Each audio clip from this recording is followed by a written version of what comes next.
श्रीं क्लीं श्रीं कुबेराय अष्टलक्ष्मी मम ग्रहधनं पुरय पुरय नमः।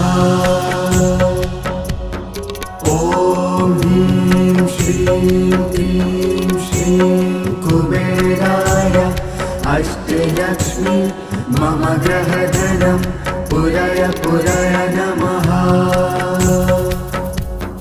ॐ ह्रीं श्रीं क्लीं श्रीं कुबेराय अष्टलक्ष्मी मम ग्रहधनं पुरय पुरय नमः। ॐ ह्रीं श्रीं